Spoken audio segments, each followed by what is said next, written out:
जय महाकाल दोस्तों, स्वागत है आप सभी का हमारे चैनल ट्रैवलिंग विद में। दोस्तों, महाकाल का हर एक भक्त अपने जीवन में 12 ज्योतिर्लिंग की यात्रा तो करना ही चाहता होगा, जिनमें से एक है बैजनाथ ज्योतिर्लिंग। और ये एकलौती ऐसी ज्योतिर्लिंग है जहां पर आपको ज्योतिर्लिंग के साथ साथ शक्तिपीठ एक साथ परिणय सूत्र में बंधे मिलेंगे। तो आपको शक्तिपीठ के भी दर्शन यहीं पर हो जाते हैं एक साथ।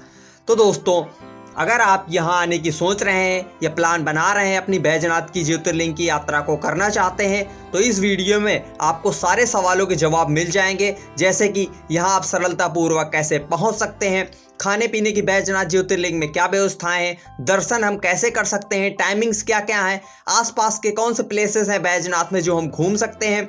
इसके साथ ही दोस्तों, वहाँ पर रहने की सबसे अच्छी जगह कौन सी है, और सबसे महत्वपूर्ण सवाल कि इस यात्रा को हम कम से कम बजट में कैसे करें। तो बजट में आपको आखिरी में बताने वाला हूँ, हर कोई अफोर्ड कर सकता है। जल्दी से आप प्लान बना लीजिए, क्योंकि सावन भी आने वाला है, शिवरात्रि भी आने वाली है। इसके साथ ही आप कभी भी आ सकते हैं, महाकाल ने आपको बुलाया है। तो चलिए जल्दी से इस बजट प्लान को और इस वीडियो को स्टार्ट करते हैं। तो दोस्तों, सबसे पहले बात करते हैं कि बैजनाथ ज्योतिर्लिंग आप कैसे पहुंच सकते हैं। तो दोस्तों, बैजनाथ झारखंड राज्य के देवघर जिले में स्थित है और देवघर में खुद का रेलवे स्टेशन है। तो आप अपने शहर से ट्रेन पकड़िए देवघर रेलवे स्टेशन के लिए। वहां से मंदिर की दूरी लगभग 3 किलोमीटर है और 10 रुपए में आपको ऑटो मिल जाएगा, जो आपको टावर चौक या घंटा घर आपको छोड़ देगा। टावर चौक को ही घंटा घर कहते हैं। और यहाँ से मंदिर की दूरी लगभग 300 मीटर है। तो यहीं पर आपको स्टे भी लेना है।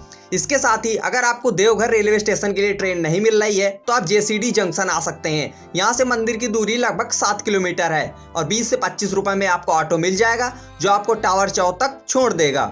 इसके साथ ही अगर आप फ्लाइट से आना चाहते हैं, तो देवघर में खुद का एयरपोर्ट है। आप देवघर एयरपोर्ट आ जाइए, आसपास के बड़े शहरों से आपको फ्लाइट मिल जाएंगी। लेकिन दोस्तों, अगर आपको देवघर एयरपोर्ट के लिए फ्लाइट नहीं मिल रही है, तो आप रांची एयरपोर्ट आ जाइए। रांची से देवघर की दूरी लगभग 250 किलोमीटर के आसपास है और रांची से आप ट्रेन या बस द्वारा देवघर पहुंच सकते हैं। इसके साथ ही अगर आपको देवघर स्टेशन या जेसीडी जंक्शन के लिए ट्रेन नहीं मिल रही है, तो आप रांची स्टेशन आ सकते हैं। फिर वहां से बस या ट्रेन द्वारा आप देवघर पहुंच जाएंगे। तो इस तरीके से आप बैजनाथ ज्योतिर्लिंग आसानी से पहुंच जाएंगे, आपको कोई दिक्कत नहीं आने वाली है।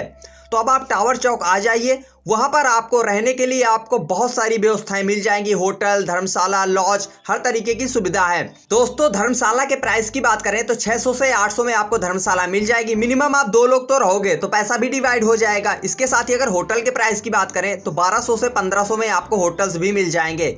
कोई कोई धर्मशाला तो आपको 400 से 500 में भी स्टे दे देती हैं। तो आसानी से आपको रुकने में कोई समस्या नहीं आने वाली है। टावर चौक के पास में ये स्टे ले लीजिए, नहाइए धोइए और सीधा चले जाइए दर्शन के लिए। 300 मीटर दूरी है, तो आप पैदल जा सकते हैं।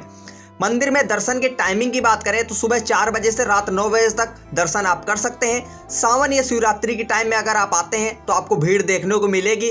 दर्शन में आपको 6 से 8 घंटा भी लग सकता है। लेकिन दोस्तों, अगर आप सावन शिवरात्रि के अलावा किसी नॉर्मल डेज में आते हैं, तो आपको आधा से 1 घंटे में दर्शन आराम से हो जाएंगे। फिर भी अगर आपके पास समय कम है, तो आप स्पेशल एंट्री ले सकते हैं, जिसका चार्ज लगभग 250 रुपए है। तो आप 250 में स्पेशल पास लेकर जल्दी दर्शन भी कर सकते हैं।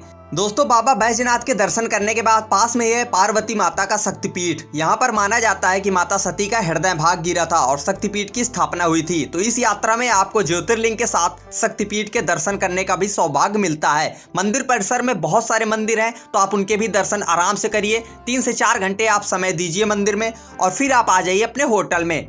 इसके साथ ही दोस्तों, खाने पीने की बात करें तो 120 रुपए में आपको बढ़िया खाने की थाली मिल जाती है। दोस्तों, इसके साथ ही आप चाहें तो स्ट्रीट फूड भी ट्राई कर सकते हैं। तो टोटल एक दिन में आपको खाने की बात करें तो 300 से 350 ही लगने वाला है। तो इस तरीके से आपका खाने का भी हो गया। अब बात करते हैं आसपास के कौन से प्लेसेस हैं। अगर आपके पास एक दिन एक्स्ट्रा है, तो आप बासुकीनाथ मंदिर भी जा सकते हैं, जो बैजनाथ ज्योतिर्लिंग से लगभग 45 किलोमीटर की दूरी पर है। माना जाता है कि जब तक आप बासुकीनाथ के दर्शन नहीं करते हैं, आपकी ये यात्रा अधूरी ही रहेगी। तो अगर आपके पास एक दिन एक्स्ट्रा है, तो आप बासुकीनाथ भी जा सकते हैं। दोस्तों, बासुकीनाथ मंदिर के साथ साथ आप त्रिकूट पर्वत और नौलखा मंदिर जाना बिल्कुल मत भूलें। दोस्तों, इन सारे प्लेसेस को कवर करने के लिए आप एक ऑटो हायर कर सकते हैं, जिसका प्राइस वो आपसे 1200 से 1500 लेंगे। बाकी आप बार्गेनिंग करके कम ज़्यादा करा सकते हैं। 3 से 4 लोग रहोगे तो पैसा भी डिवाइड हो जाएगा। तो इस तरीके से वो आपको एक दिन में पूरे मंदिरों के दर्शन आसपास के करा देगा। दोस्तों, इसके साथ ही अगर आप सावन में आते हैं, तो नॉर्मल डेज के मुकाबले आपको भीड़ ज़्यादा देखने को मिलेगी और टाइम भी आपको ज़्यादा लगेगा। लेकिन बैजनाथ में सावन में एक श्रावणी मेला होता है, तो आप उसको भी अटेंड कर पाएंगे अगर आप सावन में आते हैं तो दोस्तों अब बात करते हैं आपके सबसे महत्वपूर्ण सवाल कि इस यात्रा में हमारा कुल कितना खर्चा लगेगा।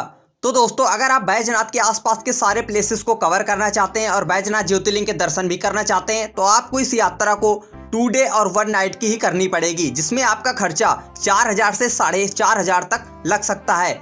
लेकिन दोस्तों अगर आप सुबह जल्दी आते हैं और बैजनाथ के ही दर्शन आपको करने हैं तो आप एक दिन की भी यात्रा बना सकते हैं, जिसमें आपका खर्चा लगभग 2,500 से 3,000 लगेगा। आसपास के प्लेसेस का खर्चा आपका कम हो जाएगा।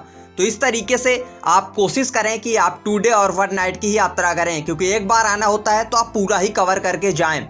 तो अगर आप सोलो आ रहे हैं, फैमिली के साथ आ रहे हैं, आपको कोई भी दिक्कत नहीं आने वाली है। आप आराम से आइए और बैजनाथ ज्योतिर्लिंग के दर्शन करिए। कोई और सवाल हो तो आप मुझसे कमेंट सेक्शन में पूछ सकते हैं, आपको जवाब मिल जाएगा।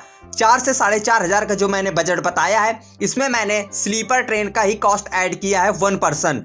बाकी अगर आप फ्लाइट से आते हैं, एसी से आते हैं तो उसके अकॉर्डिंग आप अपना बजट बना सकते हैं। मिलते हैं एक और नई वीडियो में। हर हर महादेव।